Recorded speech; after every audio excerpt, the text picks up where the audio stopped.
2021 সালের জুন মাসের নির্বাচন পরবর্তী সময়ে মালদার বালিকচক থানা এলাকায় এক নাবালিকাকে ধর্ষণের অভিযোগে অভিযুক্ত তৃণমূল কর্মী রফিকুল ইসলামকে দোষী সাব্যস্ত করল মালদা জেলা আদালতের অতিরিক্ত দায়রা আদালত 2। এই চাঞ্চল্যকর মামলার তদন্ত করেছিলেন কেন্দ্রীয় গোয়েন্দা সংস্থা সিবিআই এর পক্ষ থেকে ঘটনায় চার্জশিট পেশ করা হয় এবং 22 জন সাক্ষীর জবানবন্দি গ্রহণ করা হয়। বৃহস্পতিবার আদালতে রায় ঘোষণা করে রফিকুলকে দোষী সাব্যস্ত করে। নাবালিকার আইনজীবী অমিতাভ মৈত্র জানান, নির্দিষ্ট পর্যাপ্ত প্রমাণের ভিত্তিতে আদালতের রায় দিয়েছে। এই রায়ের পর সন্তোষ প্রকাশ করেছে নির্যাতিতার পরিবার। তবে এই ঘটনায় শাসক বনাম বিরোধী রাজনৈতিক চাপানোতর নতুন করে মাথাচাড়া দিয়েছে জেলার রাজনৈতিক মহলে। মালদা থেকে বিশ্বজিৎ মন্ডলের রিপোর্ট, নিউজ 15 বাংলা। 21 সালের যে বিধানসভা নির্বাচন এবং সেই নির্বাচনের পরে পোস্টপোল ভায়োলেন্স হয়েছিল সারা পশ্চিমবঙ্গ জুড়ে, বিজেপির কর্মীদের উপরে বিভিন্ন রকমভাবে অত্যাচার, তাদের মহিলাদের রেপ, বাচ্চাদের কোনো তাদের ছাড়েনি, খুন, সন্ত্রাসের একটা যে বাতাবরণ, ঘরবাড়ি থেকে বের করে দেওয়া ইত্যাদি একটা সন্ত্রাসের পরিবেশ তৈরি হয়েছিল, তার বিরুদ্ধে ভারতীয় জনতা পার্টি কোর্টে এবং মাঠে দুই দিকে তার আন্দোলন করেছিল।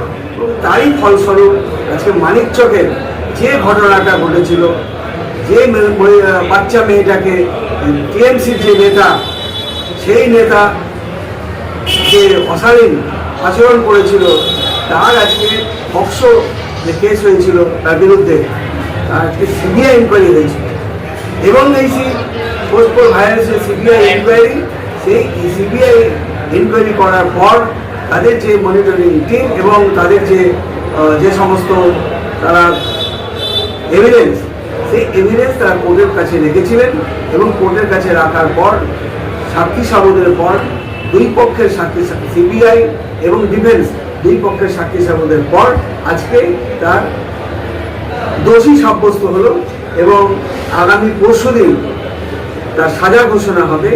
আজকে পশ্চিমবঙ্গের মানুষ বুঝতে পারল যে না, এই পোস্টপোল ভায়োলেন্সের জন্য যে আমাদের সঠিক বিচার, সেই সঠিক বিচার একমাত্র সিবিআই দিতে পারে, পশ্চিমবঙ্গের পুলিশ দিতে পারে না। এবং পশ্চিমবঙ্গের পুলিশের উপরে যে মানুষের যে অনাস্থা, সেটা আবার আজকে প্রমাণ হলো এবং প্রকট হলো। সন্ত্রাস শব্দটাতে আমার আপত্তি আছে, কারণ এই বাংলাকে দখল করবার জন্য প্রধানমন্ত্রী নরেন্দ্র মোদী এবং স্বরাষ্ট্রমন্ত্রী অমিত শাহজি এমন একটা হাবভাব করছিলেন, সকালে একবার বিকেলে একবার এসে, যে তারা যেন বাংলাটাকে দখলই করে নিলেন। কিন্তু বাংলার মানুষ তাদের মুখে ঝামা ঘষে রায় দিয়েছে কন্যাশ্রীর পক্ষে, যুবশ্রীর পক্ষে, লক্ষ্মীর ভাণ্ডারের পক্ষে। নির্বাচনটা সংগঠিত করেছিল সেন্ট্রাল ফোর্স, কাজেই সেখানে কোনো সন্ত্রাস এই কথাটা বাংলার মানুষ বিশ্বাস করবে না। এই শব্দটা প্রযোজ্য হচ্ছে উত্তরপ্রদেশের ক্ষেত্রে, বিহারের ক্ষেত্রে, যেখানে বিজেপি শাসিত রাজ্য চলছে। চোখের ঘটনাটা আপনি উল্লেখ করলেন, সেই ঘটনার সাথে দলীয় কোনো সংযোগ নেই।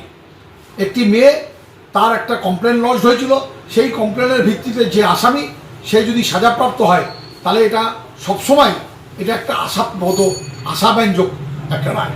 কাজে এটা নিয়ে তৃণমূল কংগ্রেসের কিছু ব্যাপার নেই। কেউ যদি মনে করে যে কোনো ঘটনার সাথে তৃণমূলকে জুড়িয়ে তৃণমূলকে মেলাইন করবে, তারা মূর্খের স্বর্গে বাস করছে।